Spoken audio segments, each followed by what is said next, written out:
as for me, the kind of records that I have of El-Rufai, there's nothing good about El-Rufai.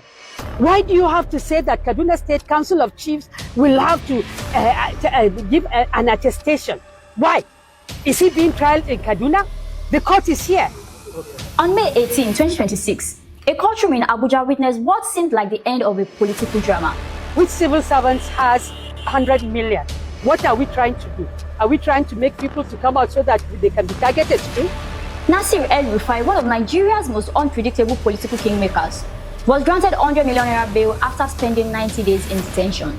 Then he will be taken back the next day, again, for another hearing. His legal team smiled, believing the nightmare was finally over, as El-Rufai stepped into the humid Abuja air, breathing freedom for the first time in 3 months. The trap sprang. Black SUVs screeched to a halt as everyday armed DSS operatives surrounded him. The bail papers in his pocket suddenly meant nothing. Witnesses say he resisted fiercely, shouting, "I am not a piece of furniture to be moved."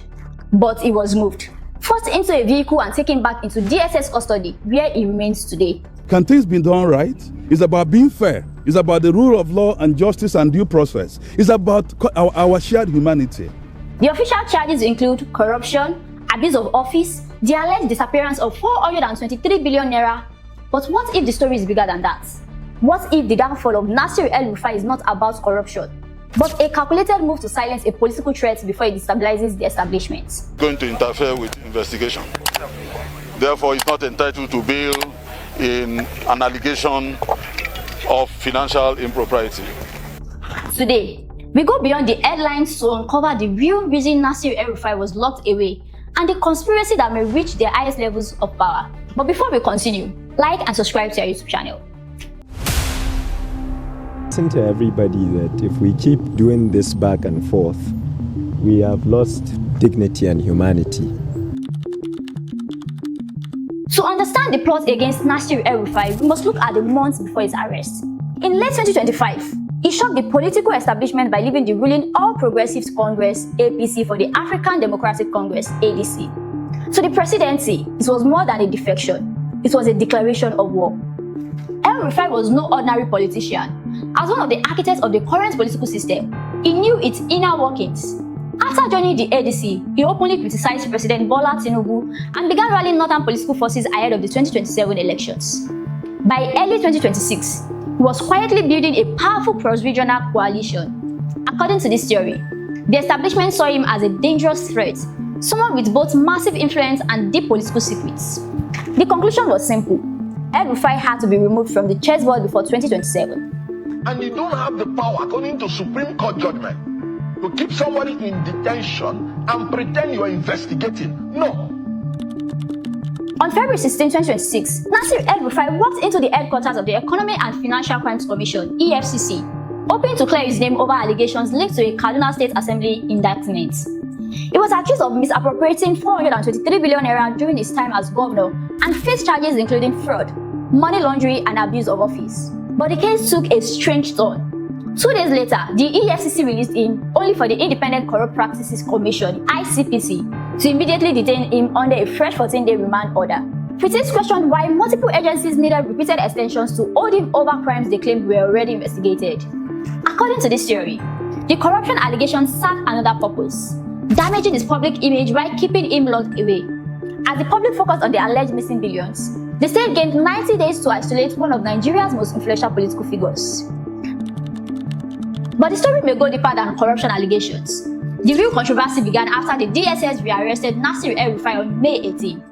Rumors soon spread that the case was no longer about missing funds, but about national security and the alleged interception of sensitive communications. According to the claims, El-Rufai was accused of targeting the communication of Nuhu Ribadu. If true, it would suggest a dangerous level of political espionage. Critics, however, argue that the accusations may have been exaggerated or even fabricated to justify keeping him in detention after the corruption case weakened. Under Nigerian law, financial crimes are often bailable, but national security allegations can justify prolonged detention. By shifting the narrative from corruption to security threats, authority made it far harder for any court to grant him lasting freedom.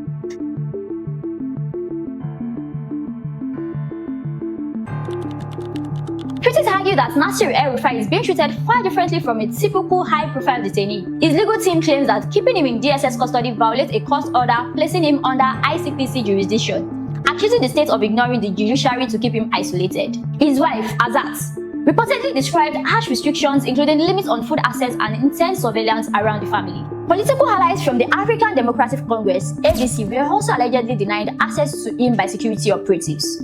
Supporters believe the restrictions are meant to silence him and prevent communication with the public. As June 2026 approaches, the legal battle over Nasir El-Rufai is set to intensify. His lawyers continue fighting for his release while authorities reportedly prepare additional cases against him. The debate remains deeply divided. Is El-Rufai, a former official, finally facing justice over alleged missing funds in Kaduna State? Or is he the target of a political crackdown aimed at weakening the opposition ahead of 2027?